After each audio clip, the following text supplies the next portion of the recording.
नाटककार ने एक और बात कहने की कोशिश की है और मुझे लगता है कि उस बात की तरफ भी ध्यान हमारा होना चाहिए। नाटक के आखिर में सती होने से ठीक पहले इस नाटक पर भी एक सवाल उठता है कि आखिर नाटककार ने स्त्री को सती होने का क्यों दिया है। इसकी कई व्याख्याएं संभव है। एक व्याख्या तो यही है कि ये एक तरह की विडंबना की ओर इशारा करता है। विडंबना आप समझते हैं? जो स्त्री उस रेफरेंस में संदर्भ में सती नहीं कहला सकती जिस संदर्भ में सती का कॉन्सेप्ट है,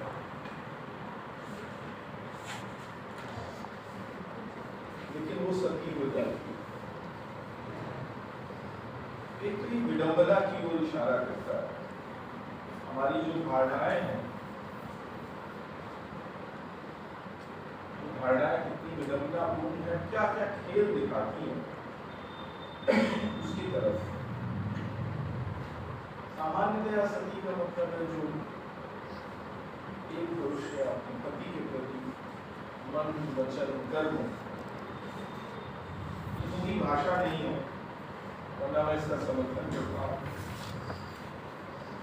तो जो लिखा हुआ है पोथियों में जो कहते हैं पारंपरिक लोग, पति या पुरुष से मन वचन कर्म से जो संलग्न हो, पूरी तरह उसके प्रति आस्थावान और समर्पित हो, वो सती है। तुलसीदास की पुस्तक रामचरितमानस में, जिसको आजकल लोग श्री रामचरितमानस कहने लगे, सती अनुसुईया का एक उपदेश है।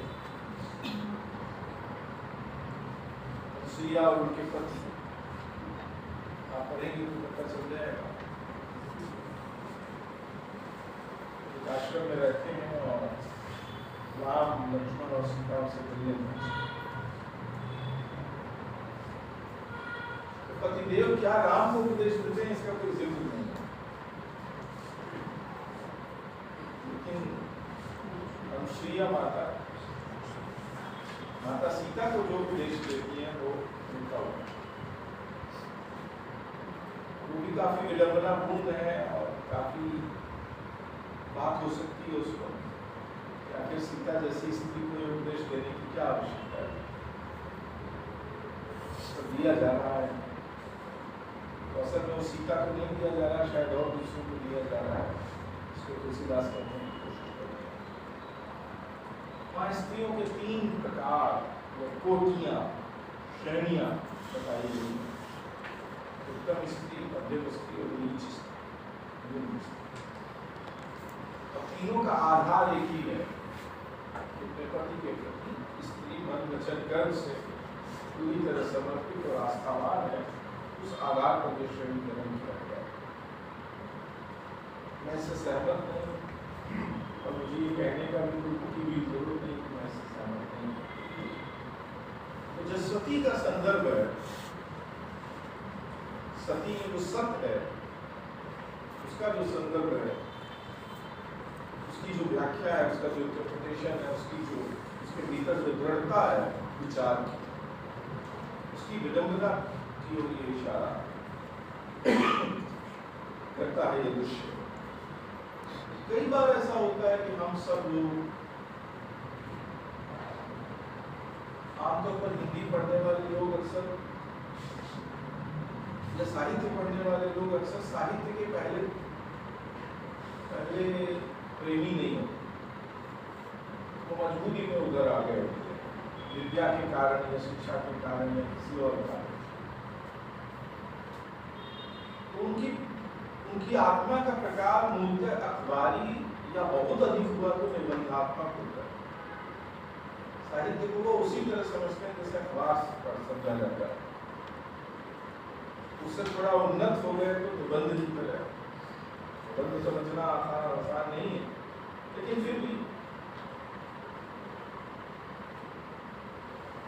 लेकिन बाकी जो विधाएं हैं, जैसे जैसे ऊपर चले जाएं तो सबसे ऊपर विधा है कविता की विधा, ऐसी कविता जैसे कि रामायण या जैसे कि हैदर, तो समझना मुश्किल हो जाता है। तो चूंकि हम अखबार की तरह समझते हैं कि प्रधानमंत्री ने आज ये कहा, इसका मतलब है कि प्रधानमंत्री ने आज ये कहा, तो हम इस दृश्य को भी इसी तरह देखते हैं कि नाटककार ने इस दृश्य को किया और हम मान लेते हैं कि नाटककार इसका समर्थन कर रहा है। इस बात को जानना और पकड़ना और समझना काफी कठिन है कि हम लेखक के मंतव्य को रचा है उसने, उसके भीतर से उसे पकड़े। वो दिखा रहा है, बता रहा है, तो क्यों दिखा रहा है, क्यों बता रहा है, क्या उसमें उसका वैचारिक समर्थन उसमें शामिल है। जैसे कि इस दृश्य बहुत सारे लोग ऐसे समझ लेते हैं कि गिरीश कर्नाड इसका समर्थन कर रहा है। मैं समझता हूँ कि ये काफी दुखद है ये समझ लेना कि गिरीश कर्नाड ऐसा इस रचना का समर्थन कर रहा है। खैर, सती होने से पहले पद्मिनी, सती कब होती है?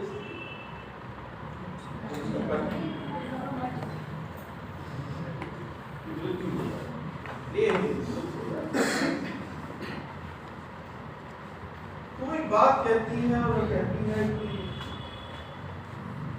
मेरे बेटे को संभाल लेगा।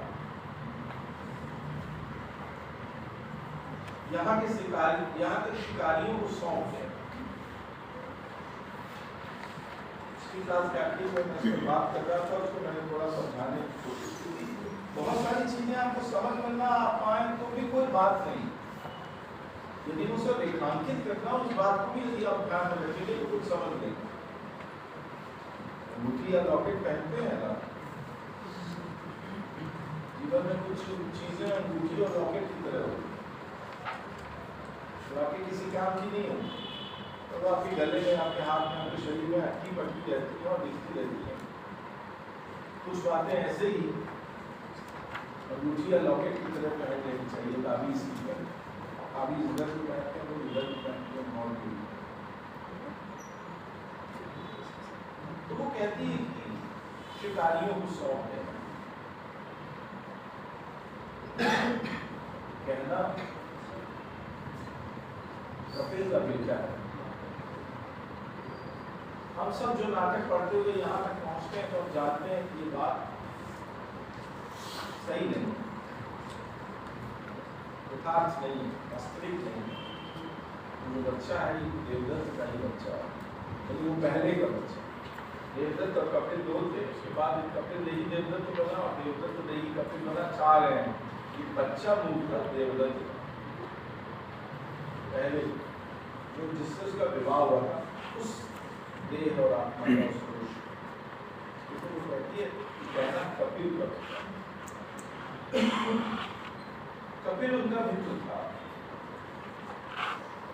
कि कपिल के बेटे का अच्छी तरह पालन करेंगे। और अच्छी तरह पालन करने का मतलब क्या है? वह इसी जंगल में पेड़ों और लतियों के साथ खेले कूदे रहे। इन दोनों बातों पर अंडरलाइन कर रहा हूँ। कपिल का बेटा है, शिकारी उसे पाले और वो यहाँ जंगल में पेड़ों और नदियों के साथ खेले कूदे बढ़े। इसे वो क्या कहते हैं? पालन करते। 5 वर्ष बाद उसे धर्मपुरी के विप्रोत्तम विद्यासागर के पास ले जाना। कहना ये देवदत्त का पुत्र है।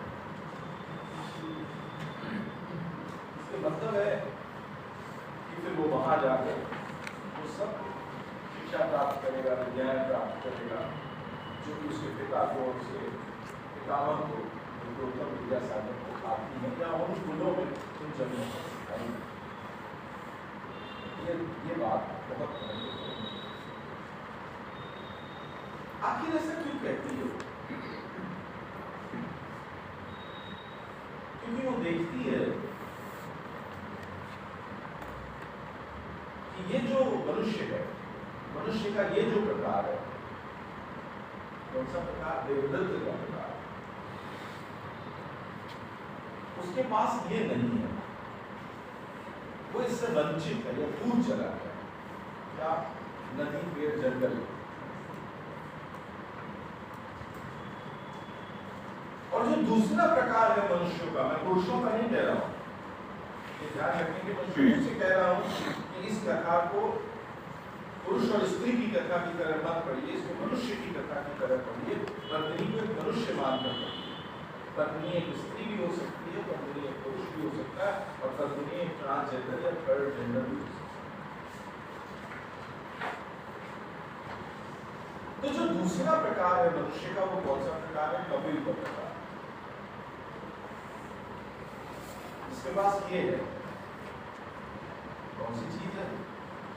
पेड़, जंगल और नदी के साथ रहने से जो चीजें विकसित होती हैं वो है, लेकिन वो इससे वंचित है। इससे वंचित है जो देवदत्त के पास, यानी जो प्रथम प्रकार के पास है वो द्वितीय प्रकार के पास नहीं है, और जो द्वितीय प्रकार के पास नहीं है वो प्रथम प्रकार के पास है। आप कह सकते हैं कपिल ने तो देवदत्त की संगत में कुछ जान लिया है, पर ये जो जान लेना है ये आउटर है, बाहरी है, अलंकार है, ये वेश की तरह धारण कर देता है। व्यक्तित्व का, आत्मा का इंटरनल पार्ट, आंतरिक अंग नहीं होता।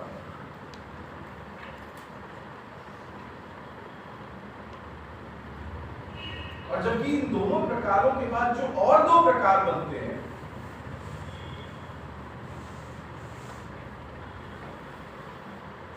अंत में उसमें क्या घटना घटती है? जो देवदत्त का दिमाग है वो शरीर को अपने तरीके से ढाल लेता है, वो रहने नहीं देता। वो नदी, पेड़, जंगल में पला बढ़ा शरीर उसी तरह हो जाता है जैसा पहले की बात। और दूसरा जो चौथा प्रकार है, ये कपिल का दिमाग अपने शरीर को वैसे ढाल देता है जैसे कि वो नदी, पेड़, जंगल में पला बढ़ा हो। अंत में करते यही है कि प्रकार कुल मिला के दो ही रह जाते हैं, एक प्रकार देवदत्त का हो जाता है और एक प्रकार कपिल का। जो तीसरा प्रकार है जो बीच में बनता है वो धीरे धीरे देवदत्त के प्रकार में संकुचित हो जाता है। नाटक में इसका वर्णन है, मैंने तुम्हारी देह को क्षण क्षण अंगुल अंगुल बदलते हुए देखा।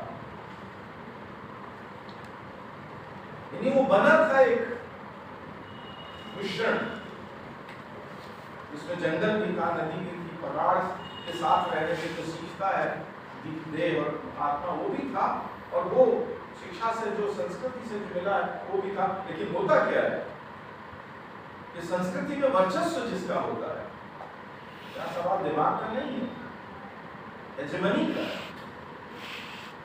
जिसका वर्चस्व होता है वो सब चीज को अपने हिसाब से डाल लेता है, जैसे कि देवदत्त ने कपिल की देह को भी अंततः देवदत्त की देह बना।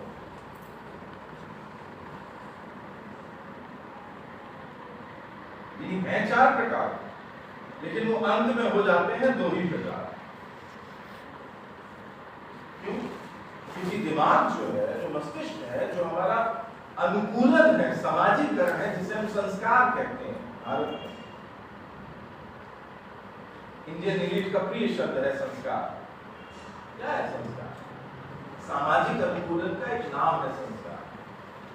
जो समाज में मान्यता प्राप्त है उसमें ढल जाने का नाम है संस्कार।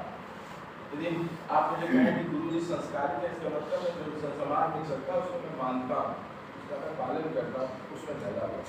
और कहीं असंस्कृत है, इसका मतलब है कि समाज में जो मान्यता प्राप्त है मैं उसमें नहीं चलता या उसको छोड़ देता हूँ। ये जो सामाजिक सांस्कृतिक अनुकूलन है तो वही सुप्रीम होता है, उसी की हेजेमनी चलती है, उसी की ताकत चलती है, वही वर्चस्व प्राप्त होता है। तो जिसे आप कपिल और देवदत्त के माध्यम से दिमाग और दिल कहते हैं, दिमाग और शरीर कहते हैं, वो असल में दिमाग और शरीर नाम की दो चीजें नहीं है। मैं पिछली क्लास में उससे पहले में मैं बार बार कह रहा हूँ कि ये दोनों अलग अलग काम नहीं करते, ये दोनों संयुक्त होते हैं। नाटककार इसको बार बार कहता है। अभी मैं एक आध संवाद पढ़कर आपको बता दूंगा कि कैसे बिल्कुल साफ साफ कहा उसने। तो देवदत्त का मतलब दिमाग और कपिल का मतलब शरीर नहीं है।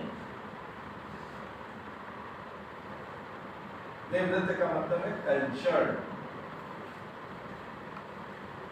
यानी संस्कृति में ढला पला हुआ। और कपिल का मतलब है प्राकृतिक, नेचुरल।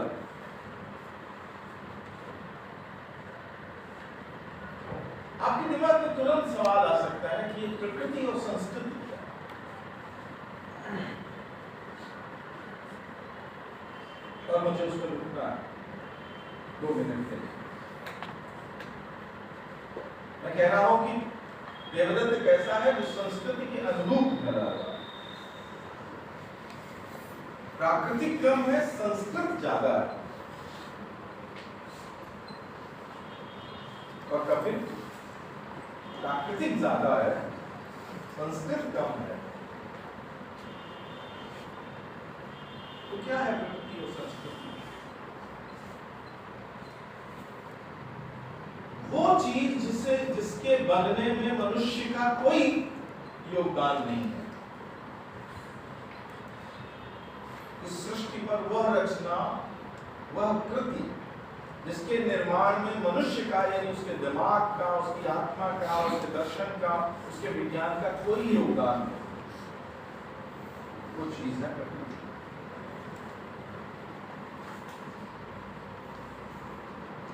पर्वत, पहाड़, झरने, ऋतुएं, सूर्य, चंद्रमा, और खुद हम, यानी कि मनुष्य, प्रकृति। हम जब पैदा होते हैं तो प्रकृति होते हैं, जिस रूप में भी पैदा हो, जिस वर्ण में, जिस मुल्क में, जिस भाषा क्षेत्र में पैदा हो, हम जब पैदा होते हैं तो प्रकृति होते हैं। जैसे कि शेर का बच्चा होता है, या मेमने का बच्चा, या सुअर का बच्चा, या गधे का बच्चा, या चींटी का बच्चा। प्योर नेचर होते हैं।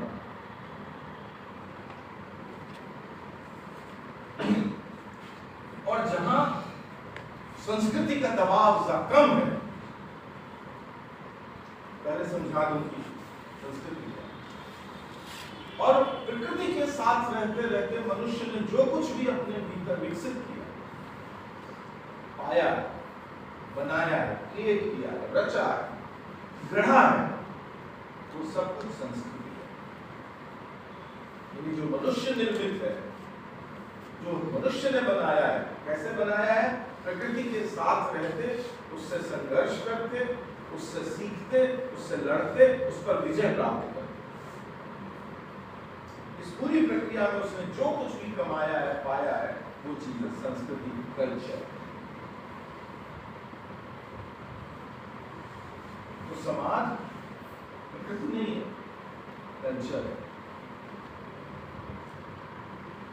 समाज बनाना प्रकृति नहीं है, समाज मनुष्य जो दिमाग, उसकी आत्मा रखती तब बनाता है। परिवार, धर्म, राज्य, अर्थ, मुद्रा, कपड़ा, लत्ता, सब कुछ संस्कृति है।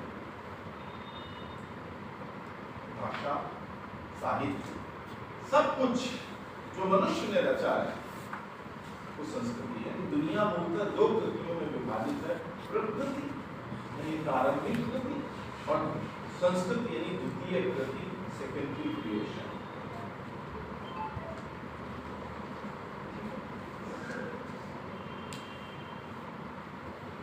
जैसे जैसे हम संस्कृति के अधीन होते चले जाते हैं, यानी जो हम कमाते हैं उसी की गिरफ्त में रहते जाते हैं, वैसे वैसे प्रकृति हमारे भीतर से लुप्त होती जाती है, कम होती जाती है।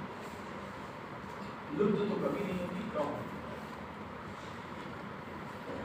यानी हम कल्चर होते जाते हैं और नेचर का पार्ट धीरे धीरे कम होता जाता है। जैसे जैसे कल्चर बढ़ेगी वैसे वैसे नेचर घटेगी। इसलिए जहाँ कल्चर ज्यादा है, जो लोग कल्चर की ज्यादा बात करते हैं, वहाँ ये कम है, नेचर कम है। और जो नेचर है वो ज्यादा कल्चर की बात नहीं करते, क्योंकि वो नेचर के साथ नेचर की तरह रहते हैं। यदि विभाजन करना हो तो क्या कहेंगे, पूरी दुनिया का एलीट अभिजन, पढ़े लिखे लोग, शिक्षित। यदि कोई 3000 साल से शिक्षित है तो वो सबसे ज्यादा कल्चर है, यदि सबसे कम नेचुरल है।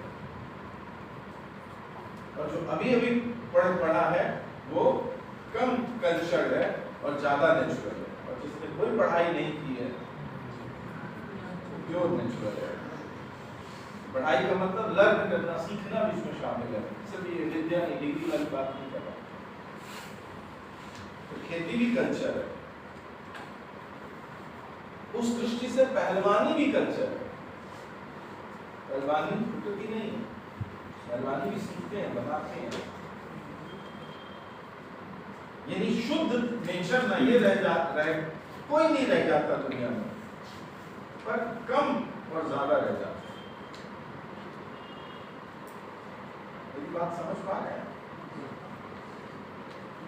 तो जो आदिवासी है जंगल में रहता है, शहर में रहने वाला नहीं। जंगल में रहने वाला जो आदमी है, पहाड़ की बिल्कुल ऊपरी तहों पर रहने वाला जो आदमी है, जिसका मनुष्य ने जो कुछ बनाया है उससे कोई परिचय नहीं, वो ज्यादा नेचर है। और जो खूब बड़े बड़े नगरों में रहता है और कई हजार साल से रहता आया है नगरों में, वो ज्यादा कल्चर है, कम नेचर है।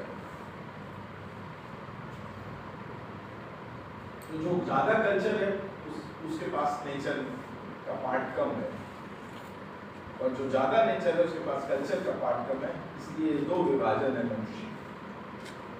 मनुष्यता। आज धरती पर जितने तरह के संकट हैं, ओजोन परत में छेद हो रहा है, पृथ्वी का तापमान बढ़ रहा है। पृथ्वी का तापमान यदि इतने डिग्री और बढ़ा तो प्रलय होगा, सारी पृथ्वी का पूरा जल पृथ्वी की सतह पर आ जाएगा और पृथ्वी के ऊपर एक सवा किलोमीटर तक पानी चढ़ जाएगा। तो कुछ भी नहीं, ये सब कुछ जो हो रहा है, तो ओजोन परत में छेद हो रहा है, ग्लेशियर टूट रहे हैं, अंटार्कटिका के ग्लेशियर 7 किलोमीटर पीछे चले गए हैं, गौमुखा से 50 साल पहले जितना था उससे 3.25 किलोमीटर पीछे जा चुका है। ये सब कुछ जो हो रहा है दुनिया में, ये उन लोगों ने नहीं किया है जो ज्यादा नीचे, ये उन लोगों ने किया है जो ज्यादा कल्चर है। आप जितनी चीजें बनाते चले जाते हैं प्रकृति के विरुद्ध, उसके नियमों के विरुद्ध, उतना ही ज्यादा प्रकृति का नुकसान करते चले जाते हैं, खुद अपना नुकसान करते चले।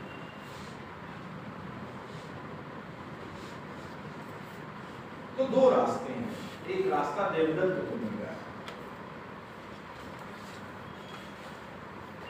मैं कहूंगा सब तो देवदत्त ही बनना चाहते हैं ना, कोई पढ़ा लिखा विद्वान मान्यता प्राप्त विप्रोत्तम बनना चाहते हैं। आप किसी जात में पैदा हुए हो, किसी धर्म में पैदा हुए, किसी इलाके में पैदा हुआ हो, पर आप बनना चाहते हैं विप्रोत्तम। विप्रोत्तम का मतलब मैं विप्र या वर्ण से उसको नहीं जोड़ रहा, जहां शारीरिक श्रम, फिजिकल लेबर न्यूनतम हो जाए, मिनिमाइज हो जाए, आप वही बनना चाहते हैं। आप सबसे ज्यादा क्यों कमाना चाहते हैं? क्योंकि आपको फिर कोई फिजिकल लेबर करना है। मनुष्य, संस्कृत लोगों का आदर्श क्या है? फिजिकल लेबर ना करना, क्योंकि वो फिजिकल लेबर को ये चीज समझते हैं। उनके जीवन के सारे फिजिकल लेबर, भौतिक श्रम दूसरे करते हैं। दूसरे कौन? जिन्हें वो करना आता है। देवदत्त होने का एक अर्थ ये है, विकसित होना, प्रगति करना, इसका एक मतलब है। लेकिन यदि पद्मिनी छोटा बच्चा है, अभी अभी जो बच्चा ठीक अभी जब नवोदय पृथ्वी पर पैदा हुआ है, यदि वो एक अच्छी जिंदगी जीना चाहता है, खुशहाल जिंदगी जीना चाहता है, शांत जिंदगी जीना चाहता है, समृद्ध जिंदगी जीना चाहता है, तो रास्ता क्या है? देवदत्त हो जाना। पृथ्वी पर हर आदमी देवदत्त हो जाए, यहां तक कि स्त्रियां भी देवदत्त हो जाए।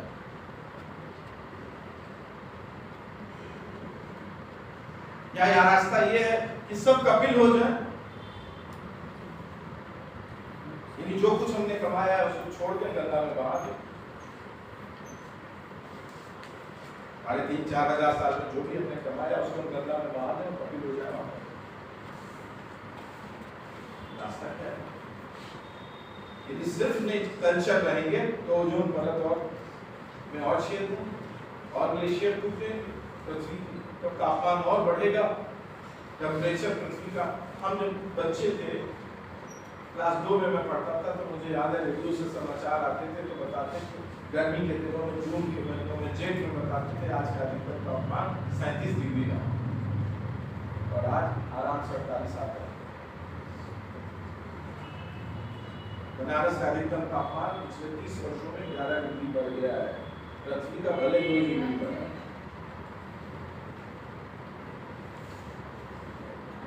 यदि आज हुआ बच्चा यानी कि पद्मिनी जीवन जीना चाहता, तो रास्ता क्या है?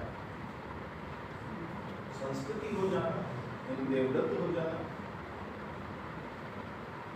या प्रकृति हो जाना, कपिल हो जाना।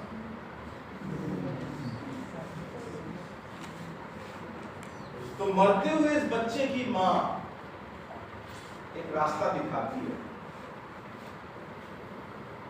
5 वर्षों से नदी, पहाड़, झरने के बीच रखो, जंगल में रखो,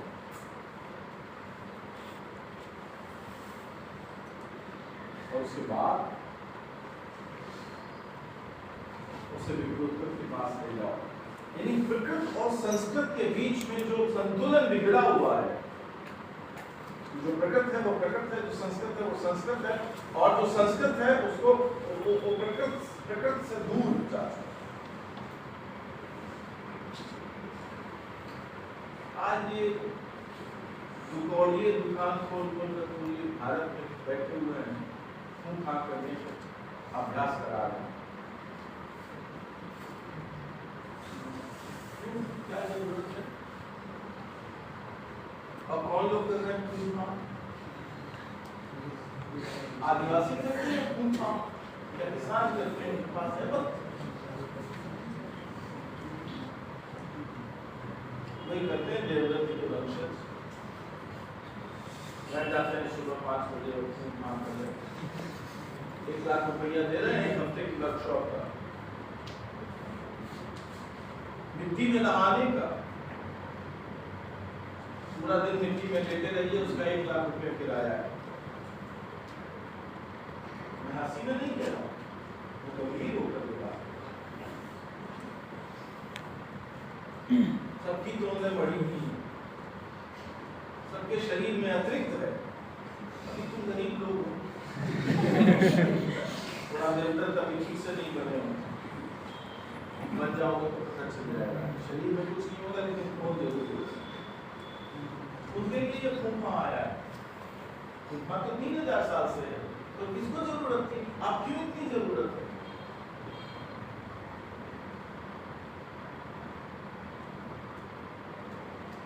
आप भूले मत कि मैं हरदम कई बात कर रहा हूं। तो ये औरत, ये स्त्री जिसका नाम पद्मिनी है, वो एक रास्ता बता रही है कि जो संतुलन है, जो गड़बड़ाया हुआ है, ये इसे ठीक करने की जरूरत है। बच्चे को जंगल में होना चाहिए, और जंगल में रहने के बाद फिर उसे स्कूल में जाना चाहिए। ऐसा नहीं कि उसे सीधे स्कूल में भेज दो। बच्चे दूध पीते पीते अचानक माँ की गोद से निकल के स्कूल चले जाते हैं। आप जाइए, ज्यादातर कुछ बच्चों को कॉपी धोना नहीं आता, ये वो रुचि करते हैं स्कूल में। मैंने अपना कपड़ा नहीं बदल सकते, इस उम्र में बेचारे स्कूल चले जाते हैं। देवदत्त बनने की प्रक्रिया शुरू हो गई। ये लड़कियों को बस हाल नहीं है, लड़कियों का भी हाल है, सबका हाल है।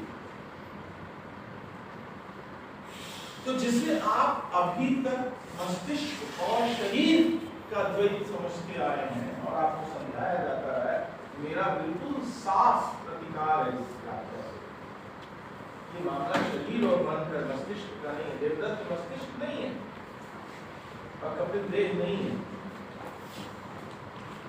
कपिल ज्यादा नेचर है और देवदत्त ज्यादा कल्चर है, कम नेचर है। और यही है, और पद्मिनी रास्ता सुधार हुई है कि दोनों के बीच में जो संतुलन है गड़बड़ाया हुआ है। जो कल्चर है वो सिर्फ कल्चर है, जो नेचर है वो सिर्फ नेचर है, उसको ठीक किए जाए।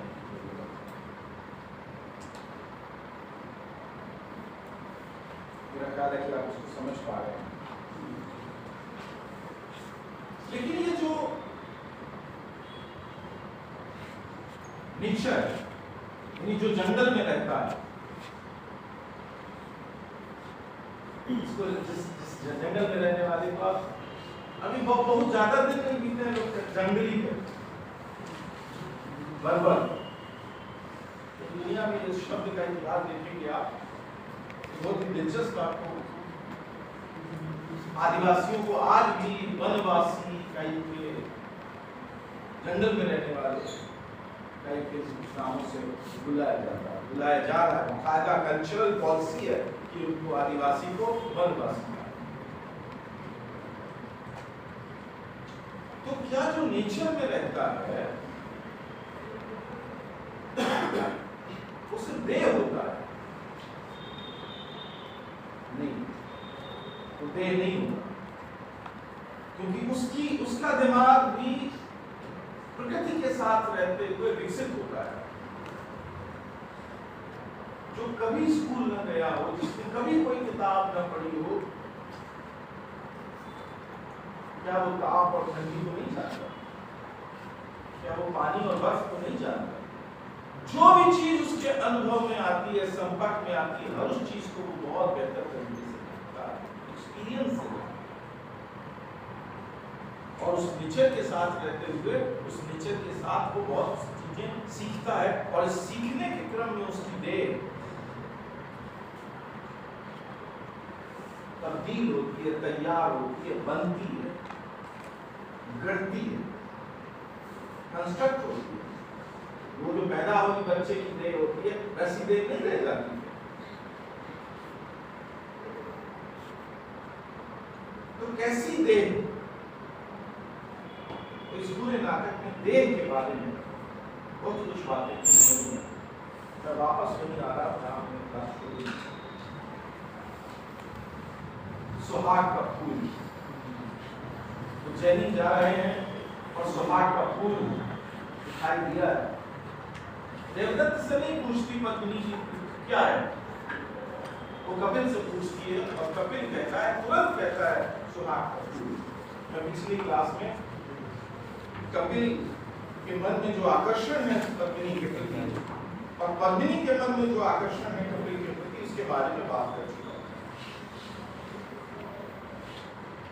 लेकिन ये जो आकर्षण है, इसका प्रकार कैसा है?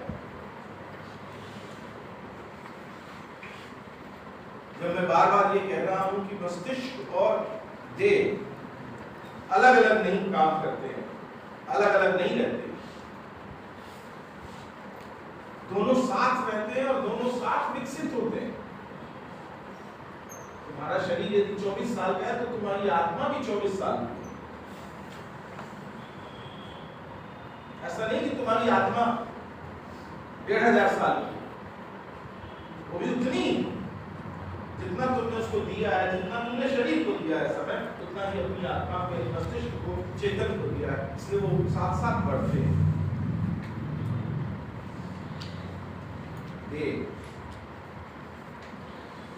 पत्नी बार बार एक ऐसी सच्चाई जो कल्चर में छोड़ दी जाती है। जो नेचर है वो क्या है?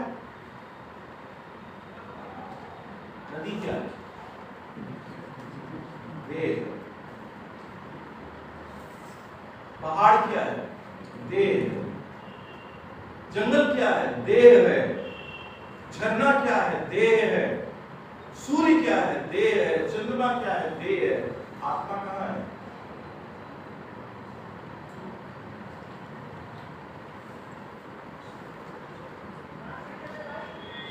वैसे ही तुम यदि नेचर हो तो तुम भी देह हो।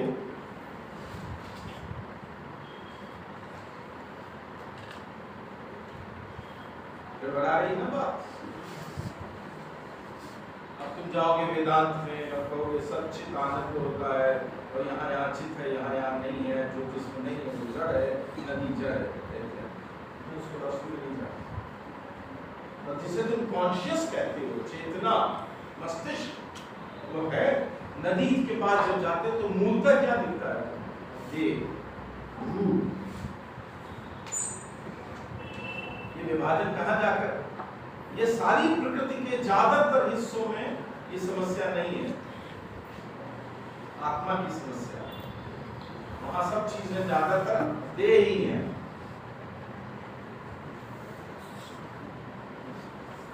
और हम भी देह ही, हम जब पैदा होते हैं, हमारा विकास होता है तो हम भी जैसे नदी बढ़ती है वैसे हम भी बढ़ते हैं और हमारी देह बढ़ती है।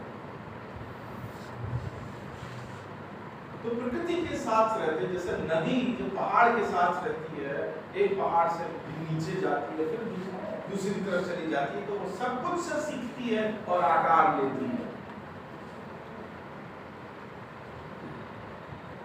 आज यहाँ से जाना और गंगा की यात्रा में कहाँ से निकलती है गंगा जी और जाती है, तो क्या क्या करती हुई जाती है और कैसे कैसे रूप बदलती है।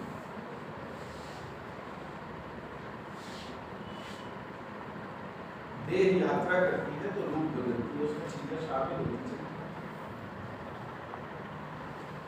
वैसे हमारी देह भी है, हम जो नेचर है, हम जैसे जैसे जीते हैं, जैसे नदी जीती है, पहाड़ जीता है, वैसे वैसे हमें कुछ शामिल होता जाता है और हम रूप बदलते हैं और हमारे भीतर चीजें बनती चली जाती है। लेकिन ये जो बनता है उम्र के साथ, उम्र बीतने के साथ, इसको मनुष्य चूंकि सबसे सचेत प्राणी है इसलिए उसको संवारता है ना। उसमें उसका अपना एक पाठ होता है, उसका अपना एक निर्णय होता है, उसका अभ्यास होता है इसमें। तो देह उसकी प्राकृतिकता, उसका नेचर होना, और फिर जीवन जीते हुए एक सामान्य मनुष्य उसको जैसे बनाता है, संभालता है, कंस्ट्रक्ट करता है, वो इन दोनों की पृथक पृथक सुंदरता, देह की सुंदरता और जो बनाते हैं आप देह के अंदर उसकी सुंदरता। ये जो मनुष्य की सुंदरता है, रामचंद्र शुक्ल कहते हैं, और मैं सहमत हूं उनकी बात से, कि प्रेम जिसे आप कहते हैं उसमें पहला आकर्षण रूप का होता है। यानी अंत में नेचर ही है जो आपको प्रेम की तरफ धकेल रही है, आपके अंदर जो नेचर का पार्ट है। और सामने वाले के अंदर जो नेचर का पार्ट है। आपके अंदर क्या है?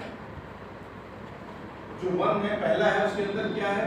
एक बायोलॉजिकल नीड है, एक जैविक भूख है, आवश्यकता है। और सामने वाले के प्रति क्या है? नेचर का रूप है, जो उसे नेचर नहीं है, जिसे उसने सजाया है, संवारा है प्रकृति के साथ रहते रहते। वो ये दोनों का प्रेम क्या है? नेचर का, नेचर के प्रति आकर्षण है प्रेम सबसे पहले। और उसमें कल्चर का पार्ट में जुड़ता चला जाता है, एड ऑन होता है, उसको बदलता है, लेकिन मूर्त है पहले क्षण में वो क्या होता है? यही होता है। लेकिन हम अक्सर क्या कहते हैं कल्चर में कि हम इस पूरे पहलू को छोड़ देते हैं, इस पहलू को, ये जो देह का पहलू है, नेचर का पहलू। ऐसा सब समयों में नहीं होता, हिंदुस्तान में ऐसा नहीं हुआ है पहले। हिंदुस्तान एक ऐसा मुल्क है जो लगातार इस बात को स्वीकार करता रहा, देह के यथार्थ को सबसे अधिक तवज्जो देने वाले दुनिया के समाजों में से एक समाज भारत का समाज है। वो कभी उसको इग्नोर नहीं करता, वो हमेशा उसकी बात करता है। तो आप जाएंगे, आप कालिदास को पढ़ेंगे, आप दुर्गा सप्तशती पढ़ेंगे, आप कुमार संभव पढ़ेंगे, आप कुछ भी पढ़ते चले जाएंगे उसमें देह का पहलू नजारत नहीं मिलेगा। फिर वात्सायन और उसके बाद की जो परंपरा है वो, और मंदिरों में जो जबरदस्त अंकन है देह का, वो सब भारत में ही हुआ है। बाहर से आए लोगों ने नहीं किया है, ना यूनानियों ने किया है और ना अरबी और तुर्की और मंगोल लोगों ने किया है, शुद्धता भारतीय लोगों ने किया। इसलिए भारत देह के यथार्थ को अस्वीकार करने वालों का मुल्क नहीं है। देह के यथार्थ को सबसे ज्यादा स्वीकार करने वालों और मानने वालों का मुल्क है। पिछले 150 साल में औपनिवेशीकरण के प्रभाव से, जैसे यूरोप में मध्यकाल में जबरदस्त साइलेंस है, चुप्पी, इग्नोरेंस है देह के प्रति, हमारे यहाँ भी वो 150-200 साल में दिखाई दे गए। चाहे वो आचार्य रामचंद्र शुक्ल हो और शायद दूसरे बड़े बड़े विद्वान हो, वो जब रीतिकाल की पूरी कविता को इस आधार पर खारिज करते हैं कि उसमें दैहिक वर्णन बहुत ज्यादा है, तो उनके दिमाग इस चीज से, मिट्टी से बने हुए हैं, ये बात समझ से परे नहीं रह जाती, दिखाई नहीं देता। विक्टोरियन युग की जो नैतिकता है, सोच विचार है, वो हमारे शुरुआती लेखकों पर, आधुनिक लेखकों पर बहुत हावी है, और असल में हम उनके कारण हमने इसको इग्नोर करना शुरू किया है। ये भारत की सहज बात नहीं।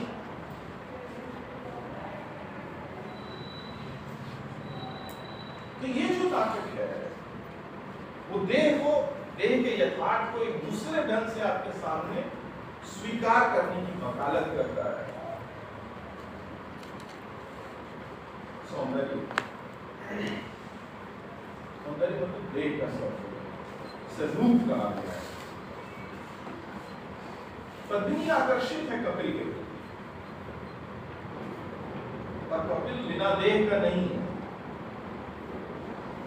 दुनिया में कोई भी जोड़ा, जो वो कैसे भी बना हो, पुरुष पुरुष का हो, स्त्री स्त्री का हो, पुरुष स्त्री का हो, स्त्री पुरुष का हो, पुरुष ट्रांसजेंडर का हो, ट्रांसजेंडर का हो, पुरुष ट्रांसजेंडर और स्त्री का हो, कैसा भी जोड़ा आप बना के देखिए, जिसे आप प्रेम कहते हैं, वो प्रेम जो काम का परिष्कृत और सांस्कृतिक रूप है, उसमें आप इसको इग्नोर नहीं कर सकते, छोड़ नहीं सकते, आप बिना देख के नहीं। हर प्रकार का प्रेम करने के लिए आपको देह चाहिए। तो ये जो सच्चाई है, इस सच्चाई को ये नाटक बहुत ही जबरदस्त और प्रभावशाली तरीके से आपके सामने रखता है। पद्मिनी कपिल के प्रति आकर्षित है और कपिल बिना देह का नहीं है। उससे लाख दर्जा बेहतर तरीके से आप इसे जानते हैं, लेकिन मुझे ये बात क्लास में कहनी पड़ रही है। कैसे बंदर की तरह पेड़ पर चढ़ गया। आप देखेंगे कि मनुष्य को बंदर कहा जाए तो लगता है कि हेठी हो रही है, तो मैं कहूँगा हेठी नहीं है, वो मनुष्य बंदर बनेगा जो ज्यादा नेचर होगा।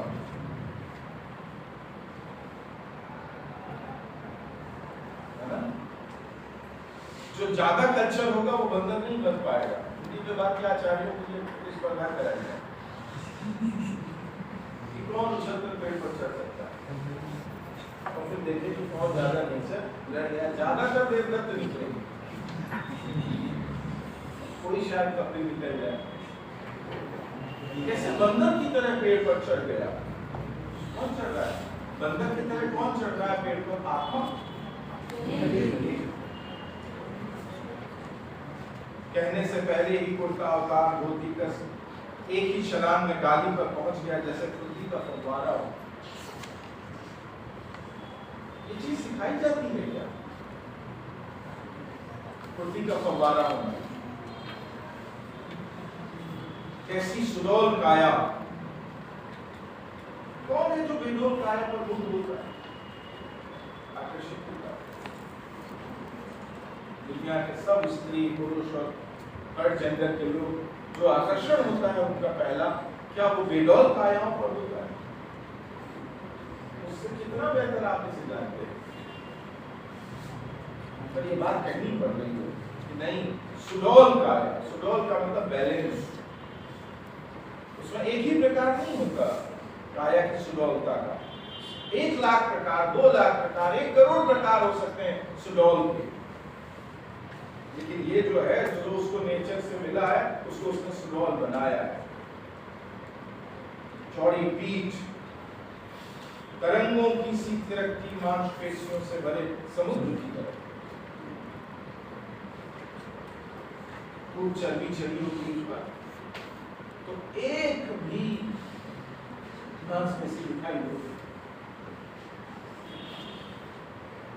लेकिन यदि आपने जंगल में खूब दौड़ लगाई है, आप पहाड़ों पर चढ़े हैं और नदियों में आपने कई किलोमीटर तक आप तैरे हैं, तो आपकी पीठ में वो जो मांसपेशियां हैं वो सब लहरों की तरह थिरकती हुई दिखाई पड़ती। तरंगों की सी थिरकती मांसपेशियों से भरे समुद्र की तरह, ये पैदा होते ही नहीं मिल जाता है। जब बच्चा पैदा होता है तो वो मिट्टी के लोंदे की तरह होता है, उसको पहले 6 महीने में सबसे पहले कस के तैयार किया जाता है। माए दादियां नानियां सुबह शाम 3 बार कस के बच्चा रोता रहता है पूरे टाइम। वो गीली मिट्टी को एक ठोस पिंड में बदला जाता है, जन्मना नहीं होता। ये सब जो नेचर हमें देती है उसको हम अभ्यास से बदलते हैं, उसको गढ़ते हैं। जो एक भी दिन स्कूल नहीं गया, उसकी भी देह गढ़ी हुई देह है, जैसे इसकी है। ये जंगल में रहने वाले एक आदमी, ये लोहार है, श्रमिक लेबर है, ये शूद्र है, और वह छोटी पतली कमर है। इसकी बात कहा था इंडियन एस्थेटिक्स में ये सर्वश्रेष्ठ माना गया। सिंह की काया को पुरुषों के लिए आदर्श माना गया है, पुरुषों को सिंह की तरह। सिंह की मतलब दाढ़ नहीं और दाढ़ी वाली रखने वाला नहीं, उसकी काया में जो एक कॉन्फिडेंस है और जो एक तैयारी है उसकी कमर, पीठ चौड़ी और कमर पतली, छोटी पतली कमर निहारती रही तो रोम रोम खिल उठा।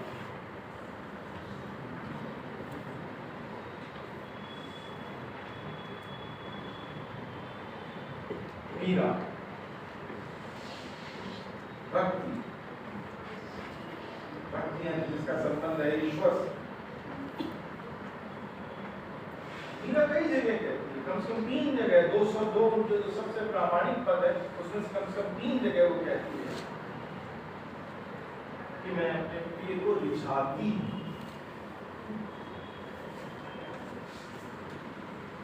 रिझाना इस रूप में प्रस्तुत होना कि वो मेरी तरफ देखे, मेरी तरफ खींचे, मेरी तरफ आकर्षित। और इसे पूरी दुनिया में कोई नकारात्मक चीज नहीं माना जाता है। और यदि कोई रिझाता है तो दूसरा रीझता है। रीझना यानी आकर्षित होना। और ये कोई ऐसा नहीं होता कि एक बार हो गए 1 जनवरी 2023 को उसके बाद परमानेंट बना रहेगा वो रीझ। तो 7 दिन बाद और 3 घंटे बाद खत्म हो सकती है। ये सतत प्रक्रिया है, आकर्षण बनाए रखना। ये जो चीज क्या है, पद्मिनी कपिल के प्रति रीझी है, निहारती रही तो रोम रोम खिल उठा। ये जो दैहिक प्रतिक्रिया है, जो रिस्पॉन्स है देह का देह के प्रति, यदि ना हो तो उर्दू में एक शब्द चलता है संग दिल। संग दिल मतलब जिस पर रिस्पांस नहीं, जो रिस्पांस नहीं करता। पत्थर तो रिस्पांस नहीं करता। संग का मतलब पत्थर, पत्थर दिल। जो पत्थर दिल होगा वो क्या होगा? रिस्पांस नहीं करेगा। पत्थर रिस्पांस नहीं करता। पर यदि व्यक्ति जीवित है तो रिस्पांस करेगा। ये क्या है? ये उस सुंदर के प्रति जो देव का सुंदर है और जो पैदा होते ही नहीं बन गया है। यदि देवदत्त ने पैदा होने के बाद किताब पढ़ी है तो इसने भी कुछ पढ़ा है कि दोनों हाथों से लोहा पीटता है तो इसकी जो पीठ है, इसकी मांसपेशियां उस तरह से है जैसे वो कविता के बारे में समझता है कि यहाँ फलाना छंद है और यहाँ वैसे वो ये समझता है। क्या है? ये रीच है। एक स्त्री एक पुरुष के प्रति रीच रही है। और ये रीचना किस चीज से है? प्राथमिक तौर पर।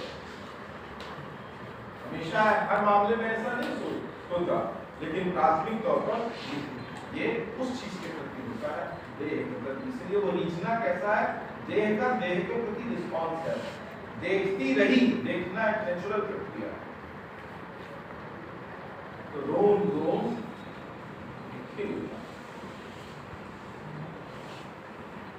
ये कैसा है? ये जैसे किसी गंधर्व ने यही तो रुका था और यही मुझे ले जाना था। जैसे किसी गंधर्व ने शिकारी का रूप लिया। गंधर्व क्या है? नाचना गाना अभिनय करना। क्या करता है अभिनेता? सीखता है।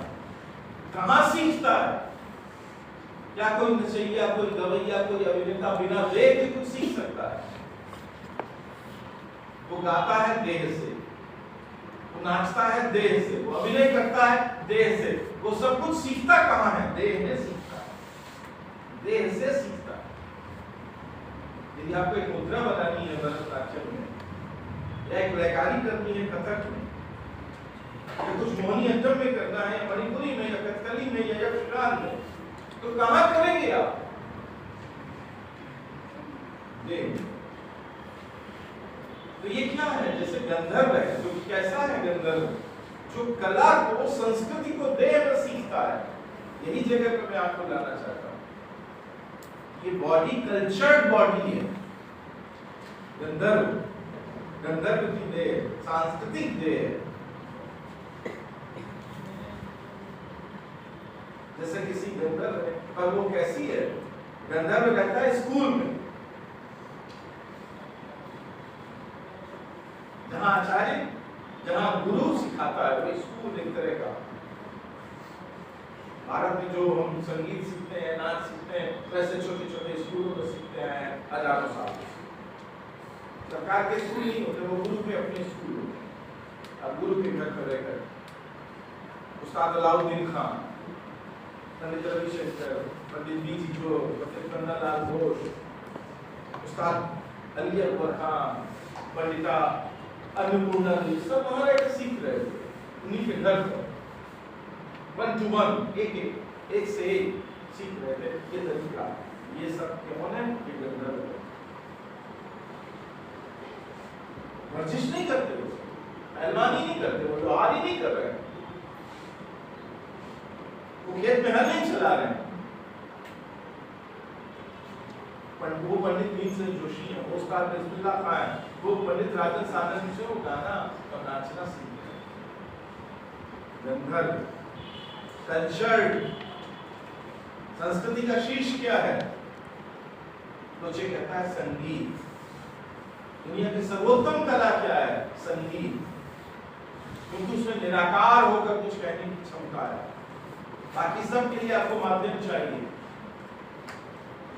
साहित्य बिना भाषा के, बिना अर्थ वाली चीज के वो नहीं कह पाता। और इसमें कुछ ना हो, कोई शब्द ना हो, कोई चीज ना हो, तो फिर वो कह देता है। इसमें सोचे कहता है, मैं भी सहमत हूँ कि सर्वश्रेष्ठ कला क्या है? संगीत। और गंधर्व का काम किस चीज से है? संगीत। जिसे मैं कल्चर कह रहा हूँ, देवदत्त कम कल्चर है, क्योंकि वो साहित्य है। सबसे बड़ा संस्कृति कौन है? गंधर्व।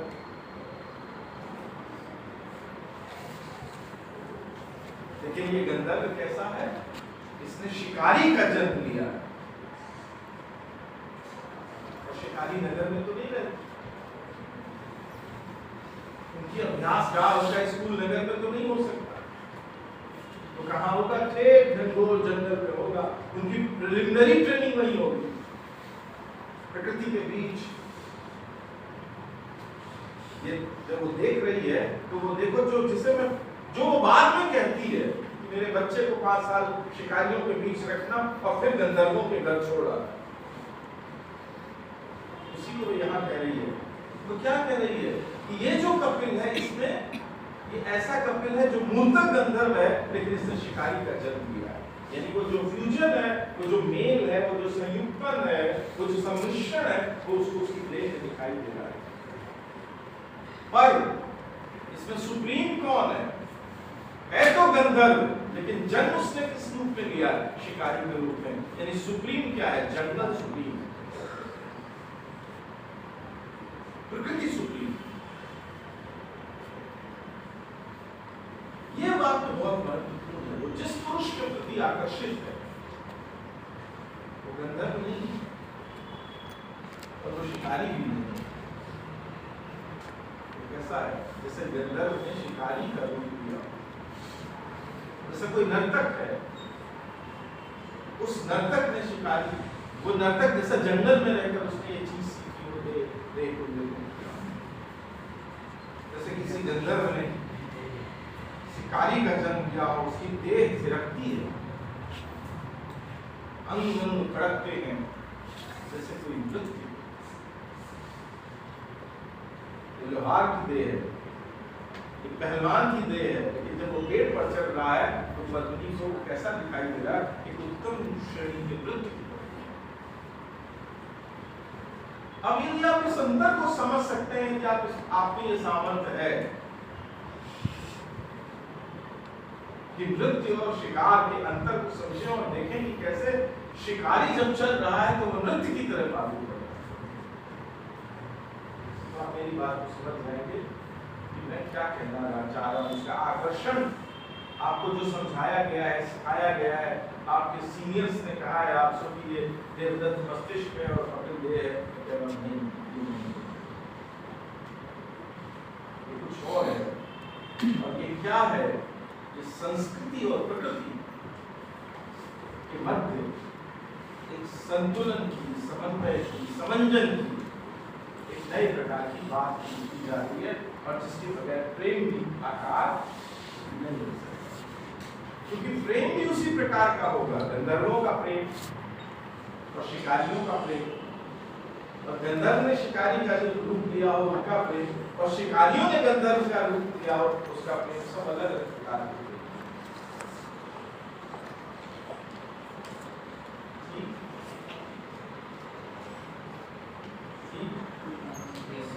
तो अभी मैं रुकता हूँ 5 मिनट के लिए, क्योंकि जो मुझे कहना था इस संदर्भ में ये मैंने कह दिया। और बहुत सारी बातें हैं कहने के लिए, जिन तक आप बैठे हैं मैं कुछ कहता रहूँगा, लेकिन आपके मन में कोई सवाल है, कोई जिज्ञासा है, कोई बात है तो आप कह जाएं।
सर आप कह रहे थे कि ये शरीर होता है जितनी उम्र होती है उतना ही माने मस्तिष्क की भी उम्र होती है। जैसे आप बताए 24 साल का, वो 24 साल का ही